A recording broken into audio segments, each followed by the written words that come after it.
Pesach Sheni to everybody. We have a great Pesach Sheni. And Lag BaOmer is coming up. And so I want to start with, listen to a shir. First of all, it's based on Mr. Charlie Harari's shir, but there's other people in it, but I can't remember their names, whatever. And I would like to speak about Rabbi Shimon and things that he said, but I don't know if I'm going to get to that. But anyway, so one of the questions is, right, why, if we're mourning all the students that Rabbi Akiva that passed away, right? And by the way, they mentioned that it's 12,000 zugot, 12,000 couples. They don't say 24,000 students. They say 12,000 couples. There's some kind of a statement about that they died as couples. There was something wrong in the couplehood. Right? There was something a little bit, it was something, we know that they didn't give enough kavod on their level, whatever that means. It's not to mean that they demean to people and put them down, God forbid. That on their level, they didn't give enough kavod or respect to each other, and that's the reason that they passed away. But then we say, well, we're having Lag BaOmer because they stopped passing away. Well, that's no big deal because there wasn't anybody left to pass away. So, like, what are we celebrating? There was nobody left, Rabbi Akiva was left. So there was one. Six. Yeah. One. No, then he starts with them. They weren't yet. So he starts with one. He's him. Rabbi Akiva is left. We are celebrating the fact that Rabbi Akiva is left. And then from Rabbi Akiva comes 5 to 7, depending on which so you read. His 5 to 7 best students, one of which is Rabbi Shimon Bar Yochai. Okay. And what are they passing on that the first students didn't pass on? Okay. So the first one we said is Shelo Nagu Kavod, not enough respect. So it says, what did Rabbi Akiva teach? We said, well, they didn't teach what Rabbi Akiva was teaching. And what did Rabbi Akiva teach? V'ahavta l'reacha kamocha, that was his big thing. And it wasn't v'ahavta l'reacha. It wasn't just or v'ahavta et reacha, that you should love your neighbor. V'ahavta l'reacha kamocha. You should love him like you love yourself, not that you should just love him. So what's the difference? Okay. So this is the big thing in the v'ahavta l'reacha kamocha, is that whatever you want for yourself, you should want for somebody else to the same level. And this is the difference between Lev Tov. When sometimes he has a Lev Tov, has a really good heart, he'll do anything for somebody, he'll get the shirt off his back, whatever it is, But sometimes it doesn't even get to the level of Ayin Tova. Ayin Tova is you want them to have even more. So most people are very happy that other people have exactly what they have, but not one more. They have 35 children, fine, but not 36 because he's got 36, or they have a great job and it has 4 stores open in all the country. Well, this one's getting 5 stores, right? And if you think about it, this is really true. You wish for others everything, but not more than what I have. Okay, like tell them what I have. So it says, no, that's not it. You're wishing for yourself more, so you should wish for that other person more. Okay, so this is a very hard thing to work on, but it's really something that's an ayin tova, that you really, really wish for the other person more. And it says v'ahavta l'reacha kamocha. One of the definitions is in commentaries is reacha is kadosh baruch hu. He's your friend, so you should want for him more, or at least the same as what you want for yourself. You should want for him. So there's ayin tova for Hashem, whatever that means, and ayin tova for others. We said ayin tova also to love. You can't love somebody without respecting them. If some Rabbanim would say that first, they have to first respect them. But what does that mean? Because I love them so much, but they want this and I don't want that for them. I want something else for them. I love my child, but I want it to be a lawyer. I don't want it to be an artist. Okay? Respecting him, respecting what he is, what he wants to be, what he's going to do, what's best for him, that's loving him. When you want what you want for yourself, that's loving you. They're a conduit. You're loving yourself through this person as opposed to loving them and respecting what they're all about. So it's saying here that the idea of the students was that they should want that each one should be greater than himself. Right? That's how you get Torah out. That each one is greater than himself. And we had the students of Rabbi Akiva, the new students of Rabbi Akiva, were in that point of more and more Torah. You give as much as you can. You give as much as you can. If you give more than me, that's great. Just keep giving. Give it all out there. That is the greatness. That's the greatness of Rabbi Shimon Bar Yochai, that he had Ayin Tovah.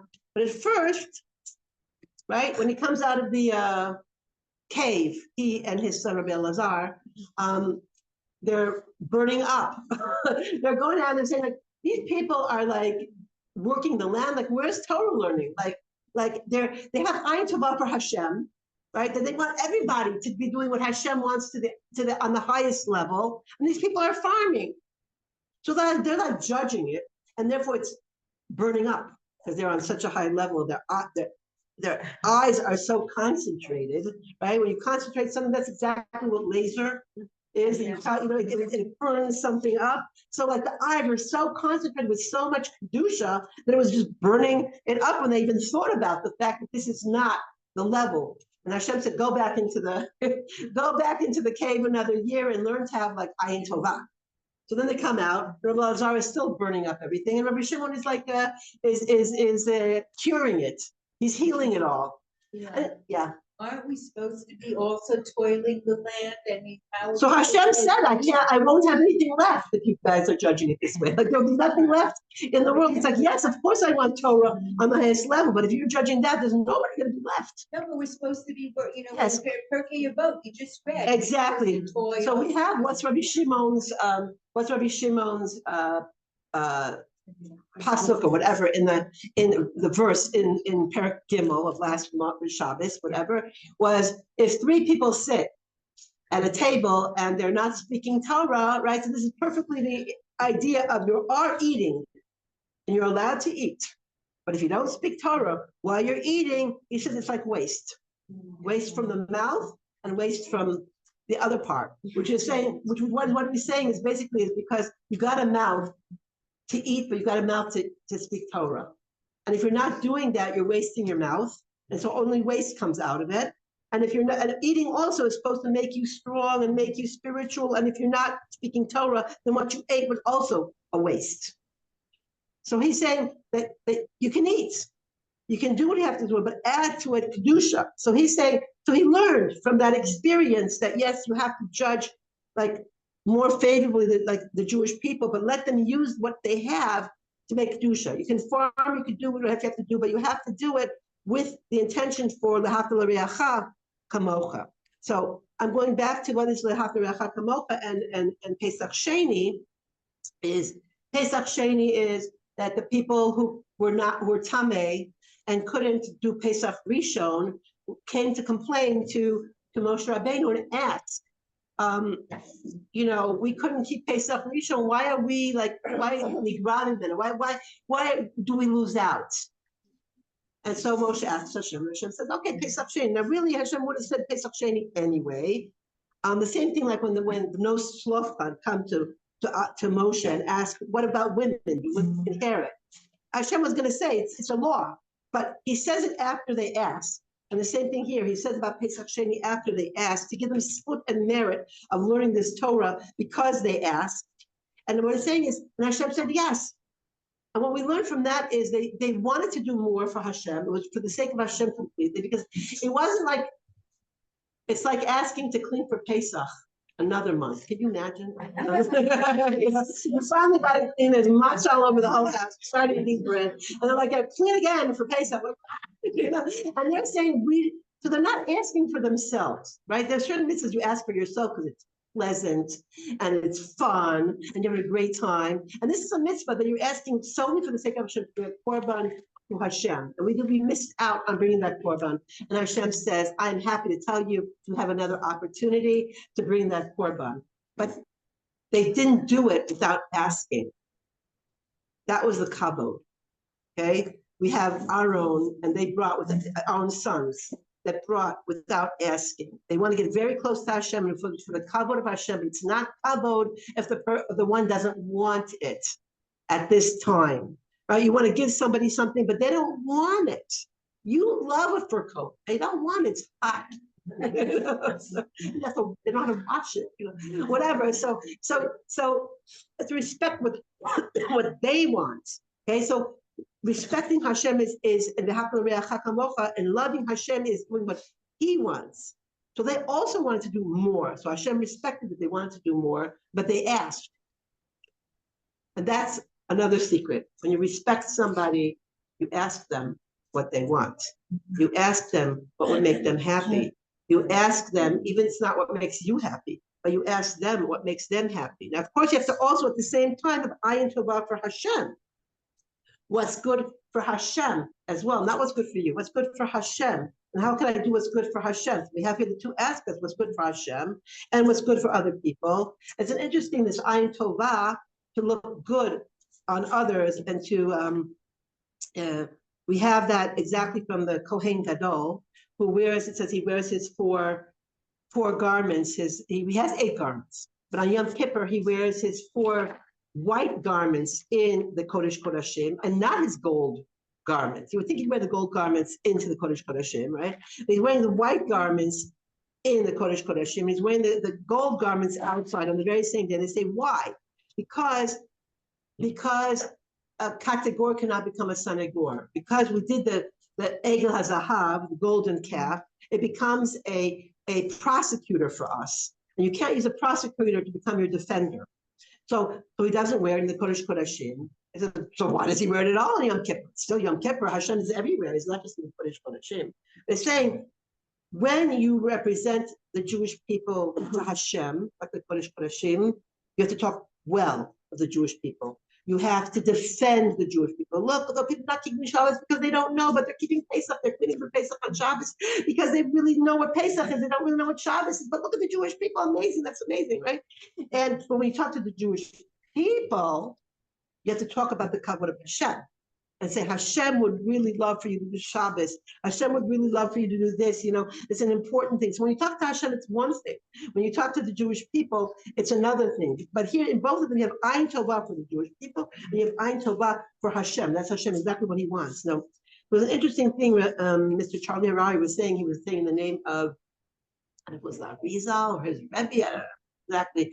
He said, and also Rav Arush, also, he said, Hashem wants to give you a present, okay? And because of your lack of ayin tovah, you lose that present. He wants to give you bracha, but because you don't have bracha for the other people to have as much as they can, as much as they want, there's a wall and you don't get that bracha. So he says, if you want to have bracha, you have to have bracha for other people. But the bracha is more. So he said, how do you fix that for yourself? We're all jealous, not always in everything. We could be like not jealous in 99% of things, and in one little thing we're jealous, right? He says, so daven for your friend to have double. To have double of even what you're asking for. You should have double. That's 70 children. That's a lot.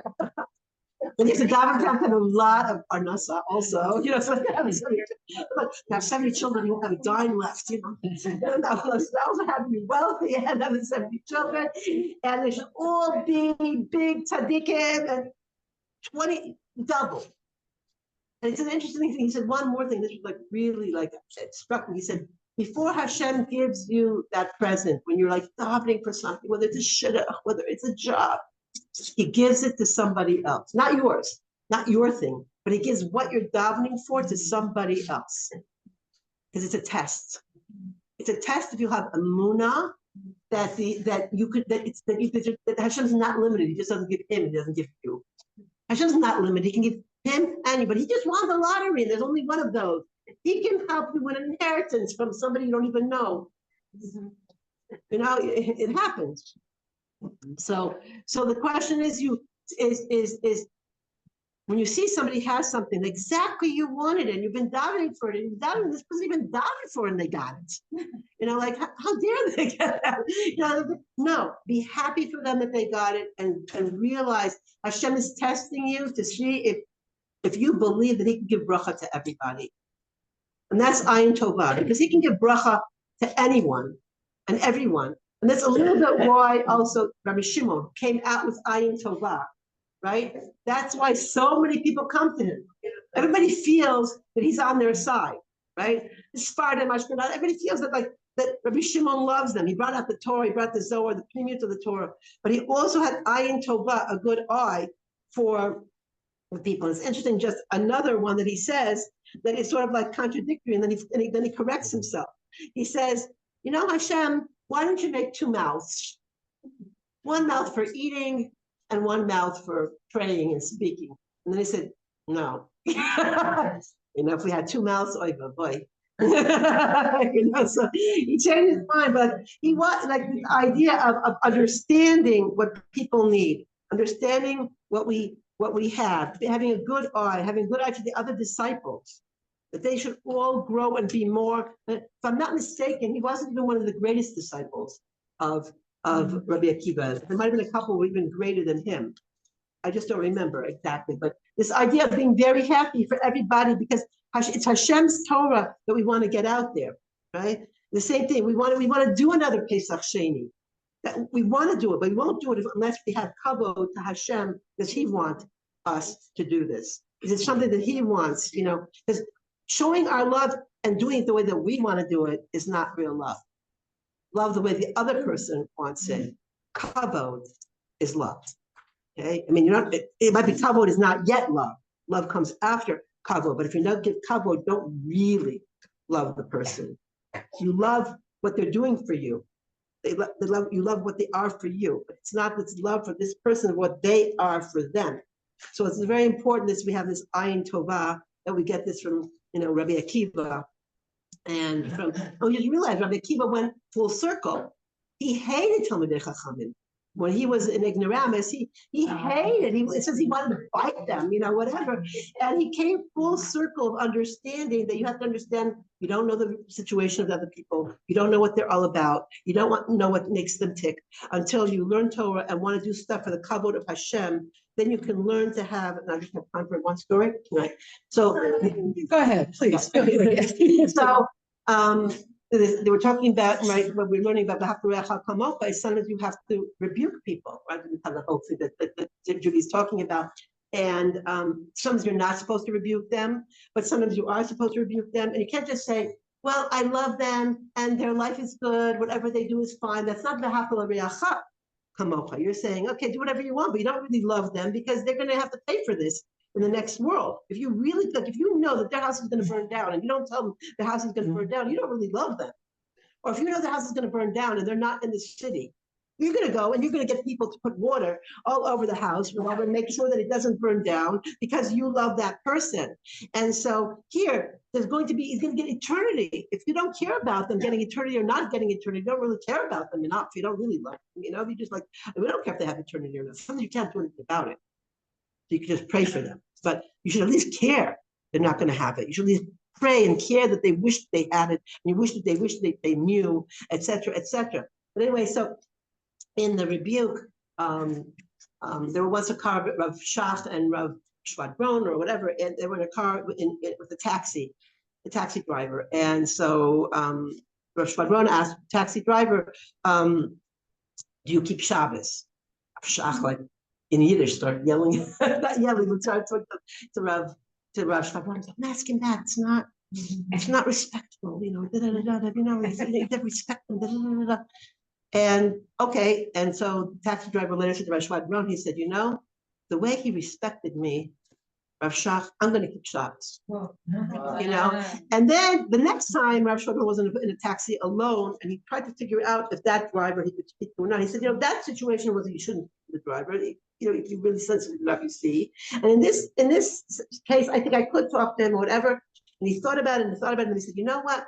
He said, I know you work in a company of taxi drivers, and I'm sure some of them don't keep Shabbos. Could you talk to them about the importance of Shabbos? It's so important, and I'll tell you what to say. I'll teach you what to say to them. It's so important, right? That's the way that sometimes we love somebody. We want to get over the message. We have to think of how to get over the message. It would be in the nicest, beautiful way possible. When we have Ein Tova for Hashem, and for the person themselves. So may we all be blessed to have Ayin Tovah. They're the people. And if we have Ayin Tovah, we'll have more bracha because Hashem just wants to give it to us. If we would just give Ayin Tovah to the other person on exactly the thing that we want, we give them the Ayin Tovah, we bless them to have it. Hashem will then make us the conduit to also be bracha for ourselves.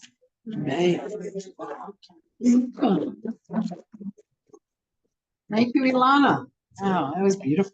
Thank you. Okay, so we've been talking for a few weeks about sheker l'toelis. And I'm sorry if I'm going to be repetitive, but whoever didn't hear the beginning part of this won't really understand what's going on. So the idea is that there are situations where you can lie, where it is appropriate to lie. And we see the example of Aaron Kohen, who would make up a story to try and bring people together. Or we have Hashem telling Abraham, he's misquoting Sarah, and he says, no, she said, I'm old.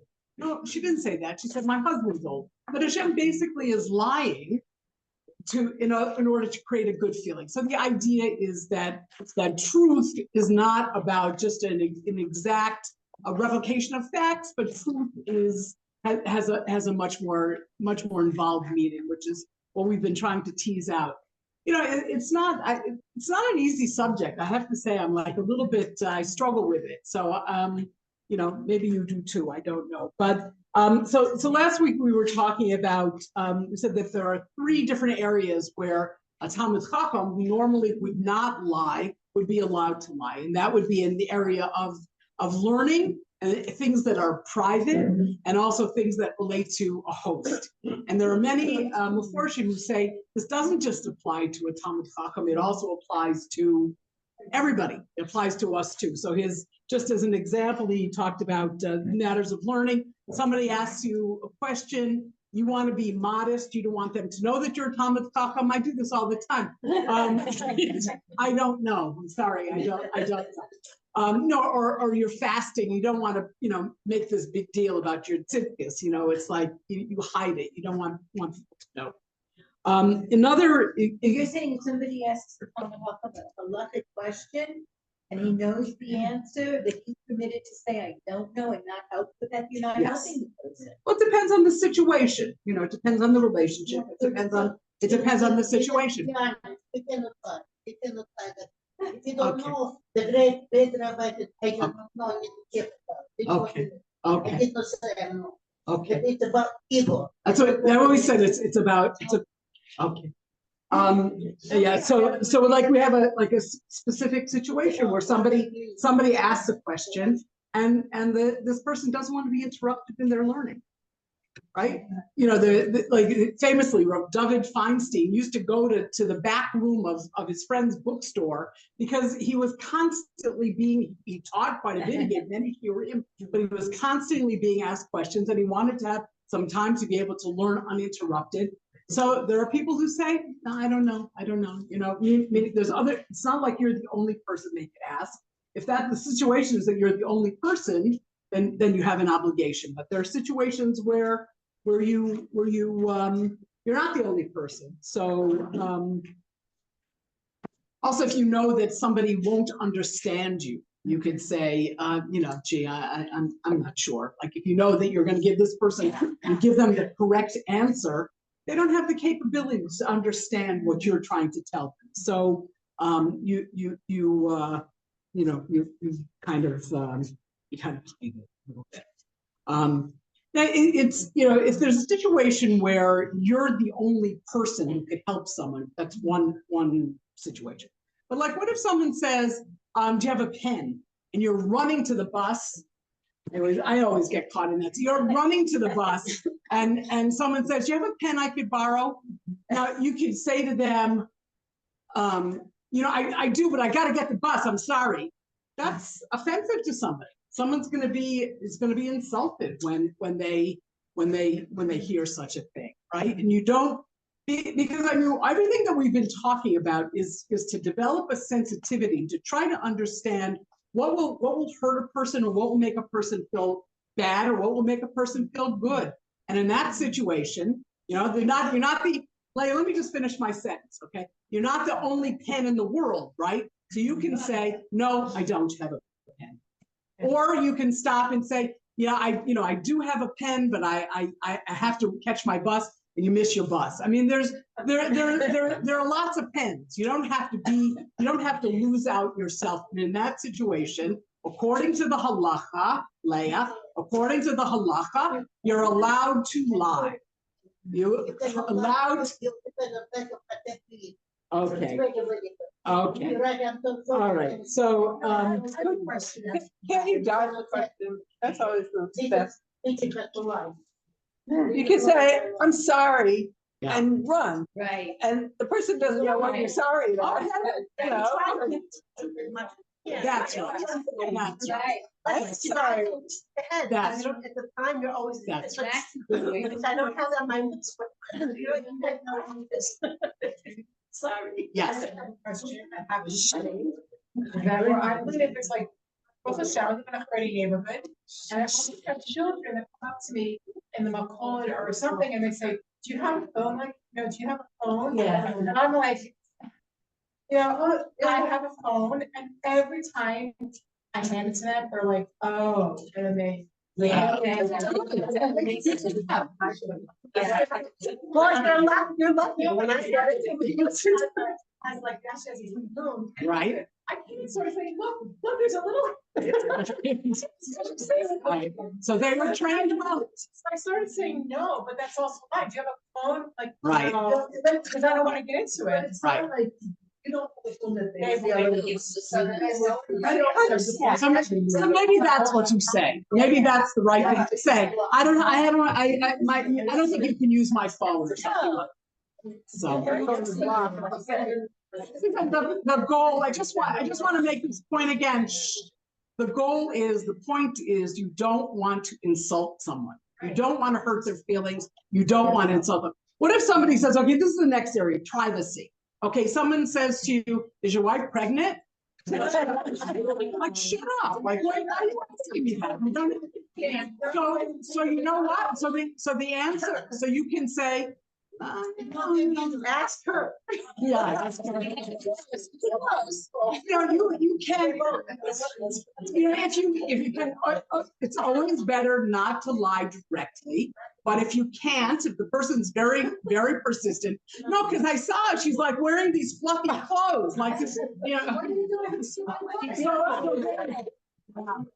That's right. So then, if you have to, it's your privacy, it's your information. You don't have to tell the truth. Somebody's going on a shitta. You going on a shitta?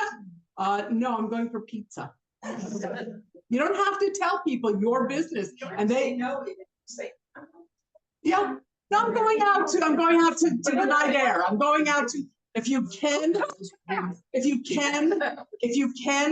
it in a truthful way, you don't have to explicitly tell a non-truth, then you don't. But if there's no other way of getting out of that situation other than lying, then you're absolutely allowed to say, no, I'm not going out on a shit up date. Buzz off. But isn't it better to be able to say, I'm really not gonna discuss this now, or I don't think that's an appropriate question. Mind your own business.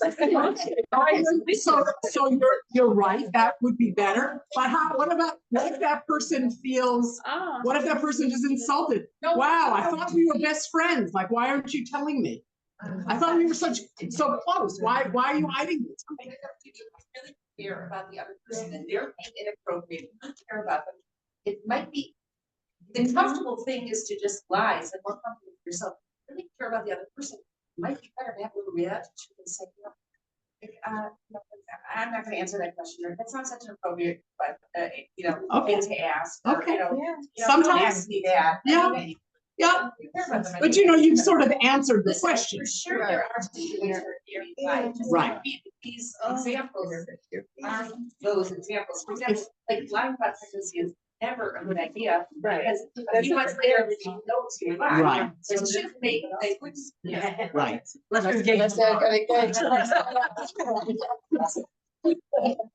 It's like, I didn't even tell my parents yet, like, why am I gonna tell you, right? Like, it's, there are situations where you just don't, where there's no way of getting out of it.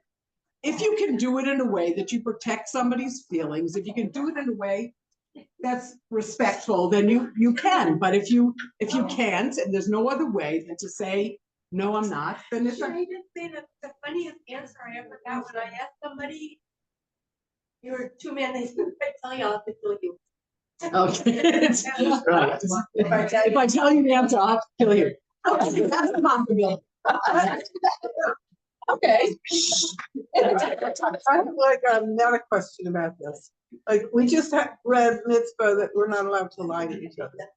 So how, this is like contradicting that mitzvah in a way. Like, how do the rabbis know when something is absolute? Right. And when something is like, if you're not supposed to commit adultery except in these particular circumstances. Or you're not supposed to murder except in these. Stay away. It doesn't say you're not allowed to lie. It says stay away. I guess Run I read away that from. translation. So you run, no, it means even more than don't lie. Run away from it. But it means that like, you have to know when you're running. I was Leah. Listen, if And it's when we're, I just think it's very interesting that your Dvar Torah is coming right after Illana, because it's like what you said, we're talking about the other person, but what about Hashem? It's him. It's it. Hashem wants us to lie? No, but there was a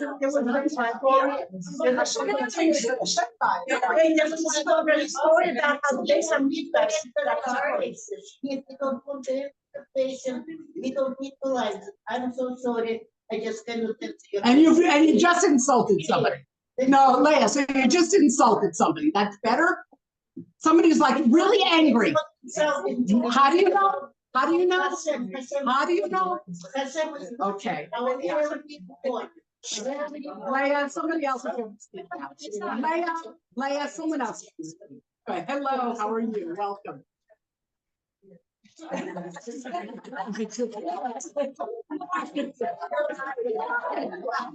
Lying,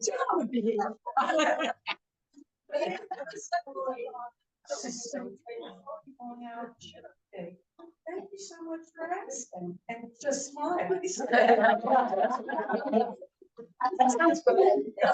Okay. I also have a solution if used in the theater with the reverse psychology all the time. If somebody asks you a question you don't want to answer, there's a way of saying, oh, by the way, I forgot to ask you. Do you remember when we were such and such? So you reverse, you get away, you do not lie. Dodge. Right. What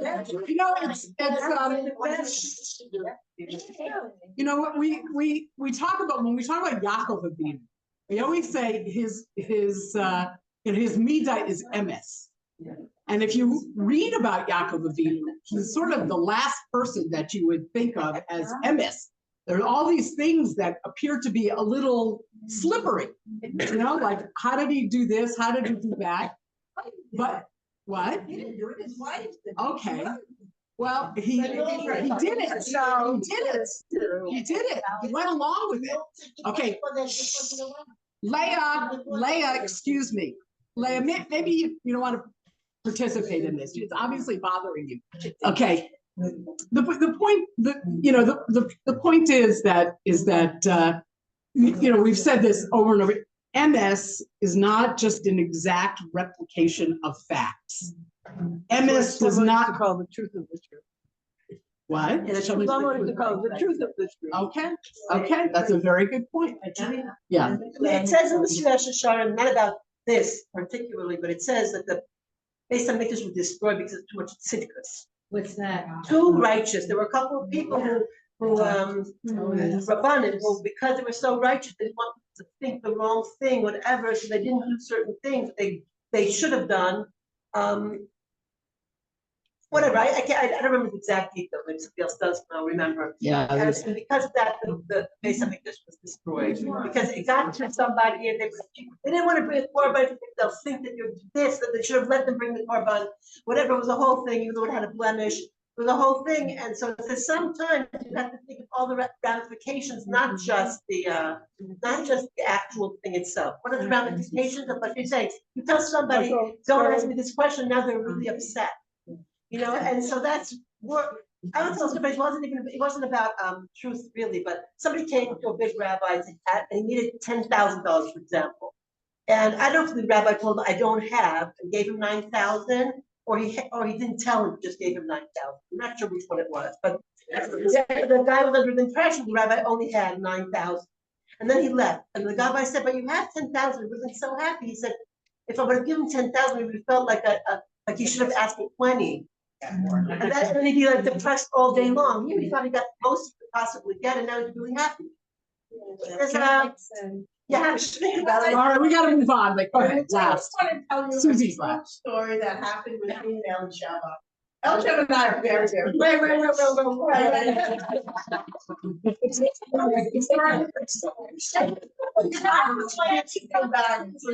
I just met, I didn't know her very long at all. I was at her house and she was wearing one of these like tent.